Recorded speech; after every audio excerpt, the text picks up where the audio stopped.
आगे बढ़ते हैं। किसानों का महापड़ाव हाईवे पर लगातार जारी है। जयपुर दिल्ली हाईवे अभी भी जाम है। तेज सर्दी के बावजूद किसान वहां पर जमे हुए हैं। करीब 15 दिन से यह पड़ाव जारी है। शाहजहांपुर बॉर्डर पर किसानों की संख्या लगातार बढ़ती जा रही है। राजस्थान, पंजाब, हरियाणा से किसान बॉर्डर पर पहुंच रहे हैं। तो हरियाणा बॉर्डर पर राजस्थान की तरफ से लगातार किसानों की संख्या बढ़ती जा रही है। दिल्ली की तरफ पहले किसानों के एक छोटे जत्थे ने कूच किया था, लेकिन हरियाणा बॉर्डर पर इन किसानों को रोक दिया गया। उसके बाद लगातार किसानों की आमद यहां पर बढ़ती जा रही है। तेज ठंड होने के बावजूद भी किसानों की संख्या यहां पर लगातार बढ़ रही है। फिलहाल सभी किसान हरियाणा बॉर्डर पर डटे हुए हैं दिल्ली जाने के लिए।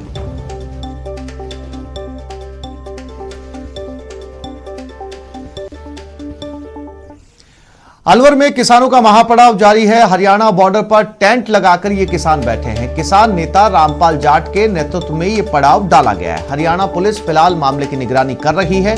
मांगे नहीं मानने पर हाईवे जाम की चेतावनी भी दी गई है।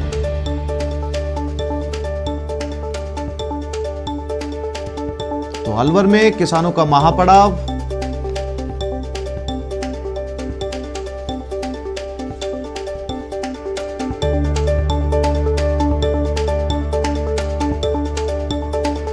और दूसरी तरफ शाहजहांपुर बॉर्डर पर भी, हरियाणा बॉर्डर पर भी किसानों का महापड़ाव जारी है। यानी दो अलग अलग जगह पर किसान लगातार डटे हुए हैं। रामपाल जाट के नेतृत्व में यह आंदोलन किया जा रहा है और यह भी कहा गया है कि अगर उनको आगे नहीं बढ़ने दिया गया तो हाईवे को जाम कर दिया जाएगा।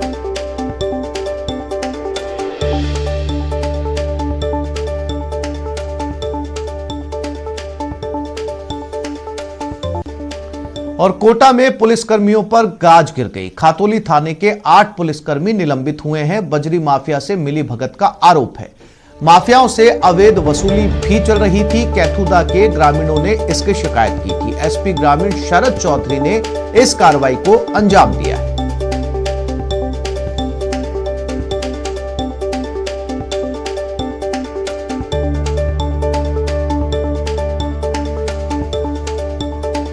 कोटा में पुलिस कर्मियों पर गाज गिरी है, 8 पुलिस कर्मियों पर, और एसपी ग्रामीण शरद चौधरी ने इस कार्रवाई को अंजाम दिया है। ग्रामीणों की शिकायत थी कि पुलिस कर्मी मिलकर खनन माफियाओं के साथ हैं। इस पर एसपी ने मामले की जांच की और 8 आरोपी पुलिस कर्मियों पर एक्शन लिया गया। कैथुदा के ग्रामीणों ने इस मामले की एसपी ग्रामीण शरद चौधरी ने यह कार्रवाई की और उनको शिकायत की गई थी।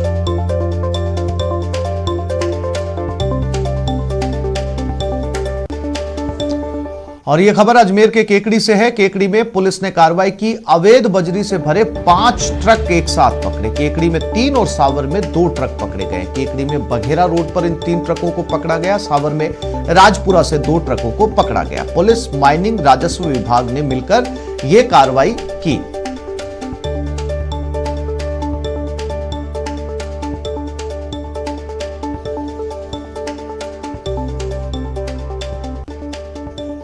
निजी स्कूल फीस मामले में अपडेट। हाईकोर्ट में मामले की सुनवाई शुरू हो गई। सीजे इंद्रजीत मोहंती की खंडपीठ में यह सुनवाई हो रही है। कोर्ट आज मामले में अंतिम बहस सुन रहा है। पिछली सुनवाई में कोर्ट ने सभी पक्षकारों को लिखित बहस पेश करने के निर्देश दिए थे, जिससे जल्द मामले का निस्तारण किया जा सके। सरकार और अधिवक्ता सुनील समदड़िया की अपील पर फिलहाल सुनवाई चल रही है।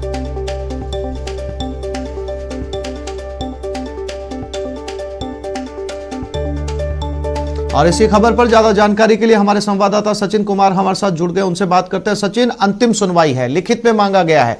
उम्मीद है कि आज फैसला आ सकता है या फैसले की कोई और तारीख तय की जा सकती है?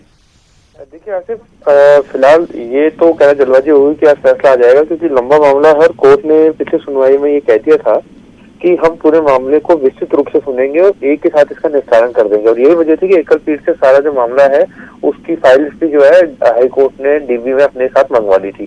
तो फैसला तो आज आना संभव नहीं है। हो सकता है सुनवाई भी लगातार 2 दिन या 3 दिन इसकी चले, लेकिन ये बात सही है कि जो विंटर वेकेशन होंगे, यानी जो कोर्ट में छुट्टियां आती, उससे पहले इस पूरे मामले में कोर्ट अपना फैसला दे देगी।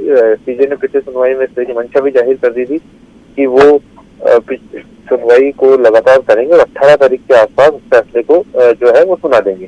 तो ये मान के चला जा रहा है कि जो मामला लंबे समय से चल रहा था वो 2-3 दिन और चलेगा और उसके बाद इसमें अंतिम फैसला आ जाएगा कि कितनी फीस स्कूल ले सकते हैं, अभिभावकों से कितनी फीस चार्ज की जाएगी, किस तरह का पूरा जो एक खाका तैयार होगा वो कोर्ट ही इसको तय करेगी। क्योंकि जो सरकार ने 60% फीस तय की थी 9वीं से 12वीं स्कूल तक, उसको स्कूल संचालक नहीं मान रहे, नहीं अभिभावक मान रहे। अभिभावक कह रहे हैं कि सत्र के लिए केवल 30% फीस दी जाए और स्कूल संचालकों का कहना है कि वो ऑनलाइन क्लासेस दे रहे हैं, अभिभावकों टीचर्स को सैलरी दे रहे हैं, तो 60% फीस बहुत ज्यादा कम है, 70-80% इस फीस को किया जाए। तो अब हाईकोर्ट को तय करना है कि वो कोई ऐसा बीच का रास्ता निकाले जिसमें सभी पक्ष सहमत हो, और यही वजह है कि हाईकोर्ट अब मामले में अंतिम बहस आज से शुरू कर चुका है। जी बिल्कुल सचिन, तमाम जानकारी के लिए आपका धन्यवाद।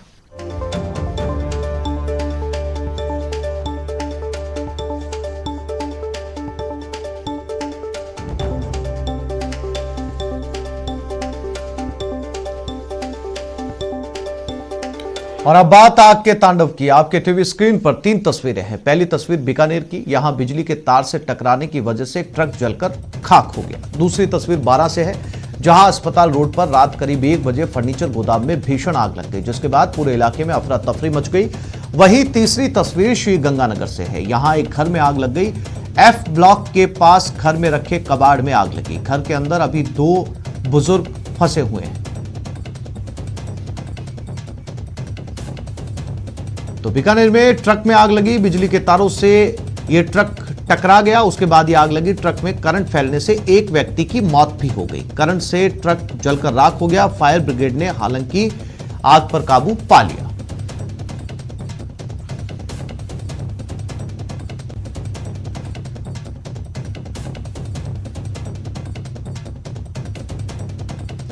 और बारां में आधी रात में आग का तांडव देखने को मिला, जहां एक फर्नीचर गोदाम में आग लग गई। आग इतनी भीषण थी कि गोदाम आग के शोलों में तब्दील हो गया, जिसके बाद इलाके में अफरा तफरी मच गई। सूचना पर मौके पर पहुंची फायर ब्रिगेड की टीम ने 1 घंटे की कड़ी मशक्कत के बाद आग पर काबू पाया। आग लगने का कारण फिलहाल शॉर्ट सर्किट बताया जा रहा है।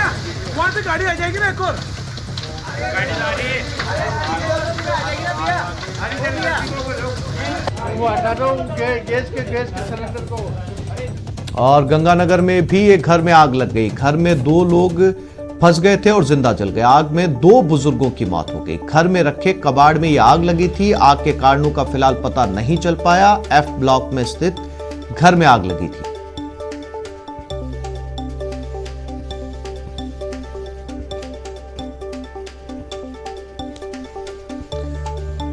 तो ये तीसरी तस्वीर गंगानगर की है। इस घर में आग लगी। बताया जा रहा है प्राथमिक सूचना के आधार पर कि घर के अंदर रखे कचरे में आग लगी थी और इसमें दोनों बुजुर्ग फंस गए। आग इतनी जबरदस्त थी कि दोनों बुजुर्ग इस आग में जिंदा जल गए। हालांकि फिलहाल इस मामले की जांच की जा रही है कि आग लगी कैसे।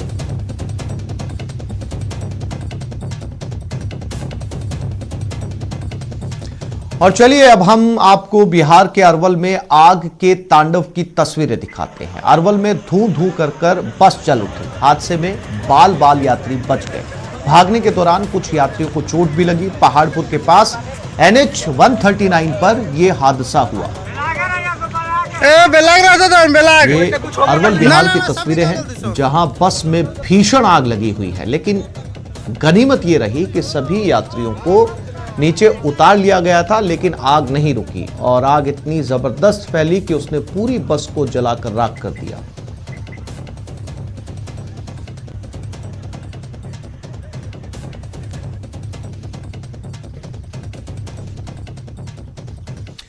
और अलवर से बड़ी खबर, ब्लाइंड मर्डर का पर्दाफाश किया गया। ड्राइवर हत्या मामले में 2 लोगों को गिरफ्तार किया गया है। हरियाणा के रोहतक से आरोपियों को अरेस्ट किया गया। 1 हफ्ते पहले एक ड्राइवर की हत्या हुई थी, जिसमें ये 2 लोग शामिल पाए गए।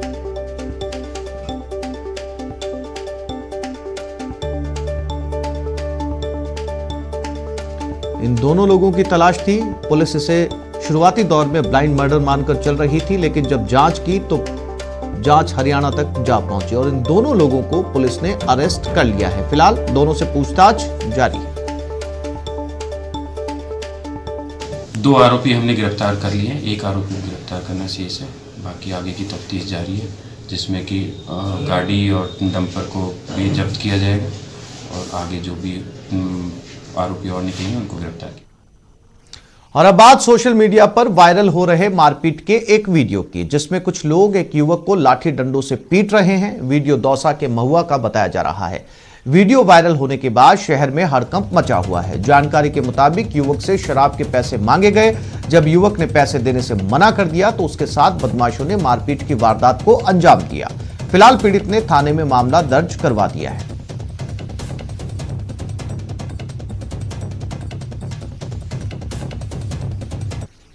और कोटा में टाइगर रिजर्व मुकुंदरा में शिकारियों ने शिकार की घटना को अंजाम दिया। टाइगर रिजर्व की जवार सागर रेंज में 2 शिकारियों ने 2 खरगोश का शिकार किया और उन्हें आग में पकाया भी। वन विभाग ने नाइट पेट्रोलिंग के दौरान एक शिकारी को पकड़ने में सफलता भी हासिल की। दूसरा शिकारी मौका देखकर फरार हो गया, जिसकी वन विभाग तलाश कर रहा है। वन विभाग के हत्थे चढ़ा शिकारी नाबालिग है, जिसे कोर्ट में पेश किया जाएगा। वन विभाग ने वाइल्ड लाइफ एक्ट के तहत कार्रवाई शुरू की है।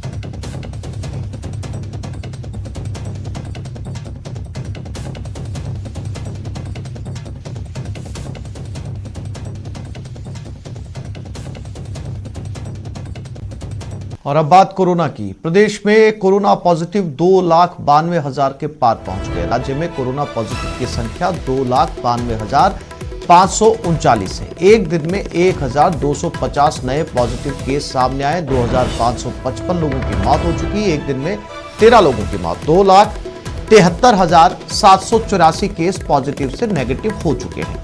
प्रदेश में अब 16,200 एक्टिव केस मौजूद हैं।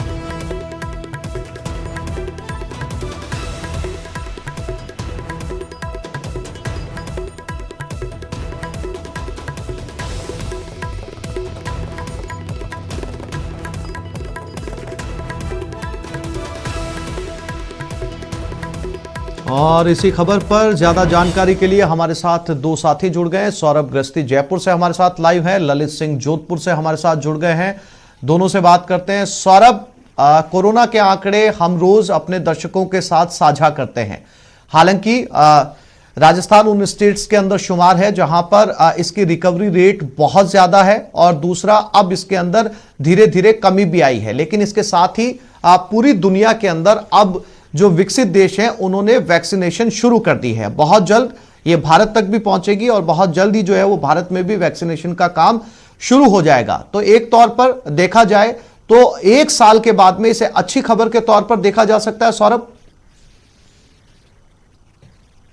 जी बिल्कुल, इसी दिन का इंतजार जो है वो काफ़ी समय से देशवासी कर रहे थे और अब चूँकि जिस प्रकार के सरकमस्टांसेस बन रहे हैं, कहा जा रहा है कि अब बहुत जल्द जो है वो वैक्सीन आने वाली है। लेकिन वैक्सीन आने से पहले अच्छी खबरें इस लिहाज से भी बढ़ गई हैं क्योंकि कोरोना के नए मरीज आने का सिलसिला बहुत कम होता जा रहा है।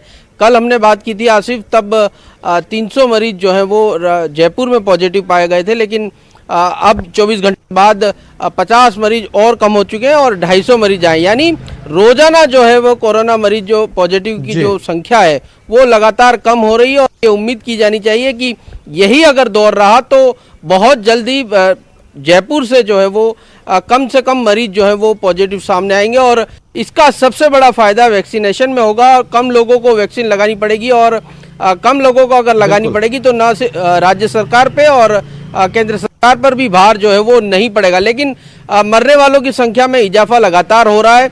पिछले 24 घंटों में 4 लोगों की मौत जो है वो कोरोना से हुई है। ये एक बड़ी चिंता की बात जो है वो लगातार बनी हुई है। लेकिन इसके साथ ही ये भी एक अच्छी बात है कि रिकवरी रेट भी लगातार बढ़ती जा रही है। पिछले 24 घंटों में 1200 से ज़्यादा मरीज आए, लेकिन 1600 से ज़्यादा मरीज जो है वो रिकवर हो चुके हैं। यानी अच्छी खबरें लगातार आ रही हैं और अगर इसी प्रकार से लोग जागरूक रहते हैं कुछ दिन और तो कहा जा सकता है कि जयपुर जो है वो बहुत कम मरीज जो है वो अब आने लगेंगे। जी बिल्कुल सौरभ, ललित भी हमारे साथ जोधपुर से बने हुए। ललित, जोधपुर के कोरोना के आंकड़े हमेशा डरावने वाले सामने आए हैं, चाहे वो मौतों का मामला हो या पॉजिटिव होने को लेकर। क्या हालात में सुधार आया है जोधपुर में भी? जैसा कि सौरभ ने बताया कि जयपुर के अंदर ये दर जो है वो अब गिर रही है।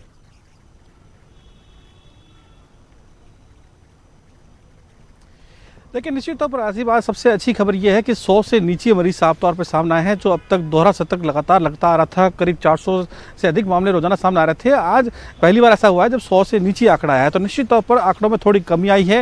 लेकिन दूसरी तरफ जहीं कहीं ना कहीं मौतों का सिलसिला लगातार जारी है, वो एक थोड़ी सी डरावनी बात कही जा सकती है। लेकिन अच्छी बात यह भी है कि 55,000 लोग जोधपुर शहर में अब तक जो पॉजिटिव से नेगेटिव हो चुके हैं, तो ये भी एक बहुत अच्छा आंकड़ा है।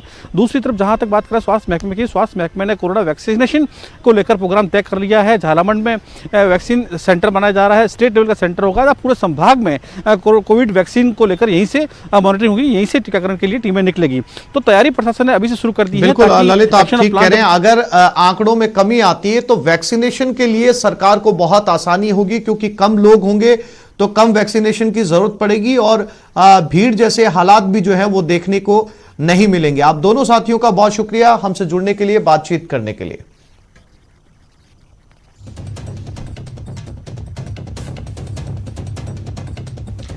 कोटा में कोरोना की रफ्तार अब धीमी पड़ती जा रही है। जहां पिछले दिनों कोरोना पॉजिटिव मरीजों का आंकड़ा 100 के पार जा रहा था, वहीं अब 59 मरीजों की जांच रिपोर्ट ही पॉजिटिव आई है, जिसे डॉक्टर्स राहत की बात मान रहे हैं। हालांकि कोटा में कोरोना पॉजिटिव मरीजों का आंकड़ा 17,100 के पार पहुंच चुका है, जिनमें करीब 300 केस एक्टिव बताए जा रहे हैं।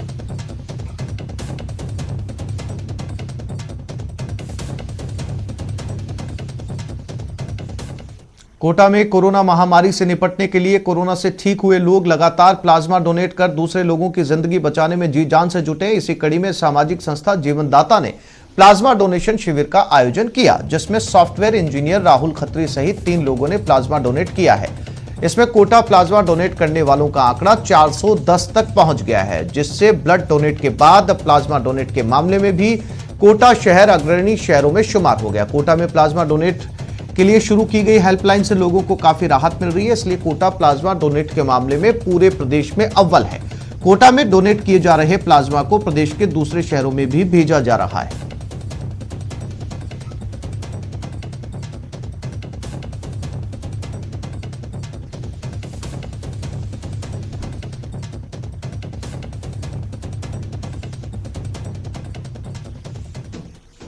और जयपुर में ट्रैफिक व्यवस्था पर बैठक का आयोजन किया गया। संभागीय आयुक्त ने एक बैठक बुलाई है। अवैध वाहनों के संचालन पर चर्चा की गई। कई विभागों के अधिकारी मौजूद रहे। संभागीय आयुक्त डॉक्टर समित शर्मा ने यह बैठक बुलाई। ट्रैफिक पुलिस, परिवहन प्रशासनिक अधिकारी बैठक में मौजूद हैं। अवैध वाहन संचालन को रोकने की कार्य योजना बनेगी।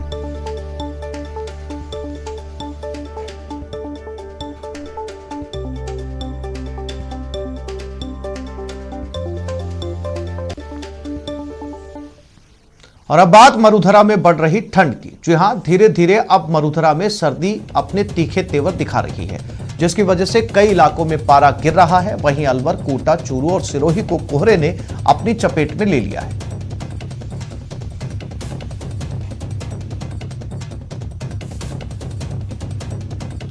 और अलवर में दिल्ली जयपुर हाईवे पर सड़क हादसा हुआ। कोहरे की वजह से भीषण सड़क हादसा पेश आया। पहले ट्रैक्टर ने कार को टक्कर मारी, ट्रक ने भी कार और ट्रैक्टर को टक्कर मारी।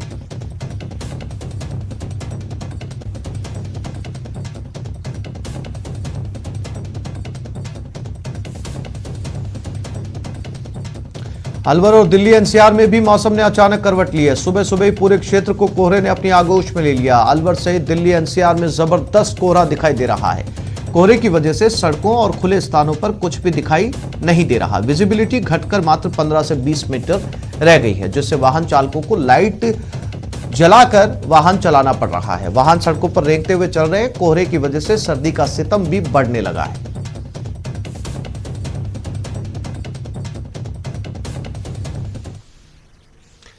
मरुधरा के मौसम में भी तेजी से बदलाव हो रहा है। कोटा में सर्दी का एहसास होने लगा है। मौसम विभाग के मुताबिक शहर में मंगलवार को न्यूनतम तापमान 13.3 डिग्री दर्ज किया गया। हालांकि अभी शहर में कोहरे का असर नहीं है। मंगलवार को न्यूनतम विजिबिलिटी 2000 मीटर दर्ज की गई। मौसम विभाग की माने तो आने वाले दिनों में मौसम में बड़ा बदलाव देखने को मिलेगा।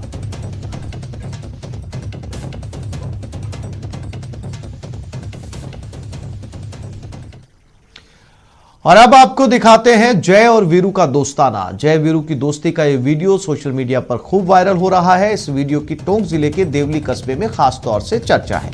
आप देख सकते हैं कि कैसे ये बंदर बेफिक्री के साथ अपने दोस्त कुत्ते की पीठ पर बैठा है और डॉगी भी अपने दोस्त बंदर को मजे से सैर करवा रहा है।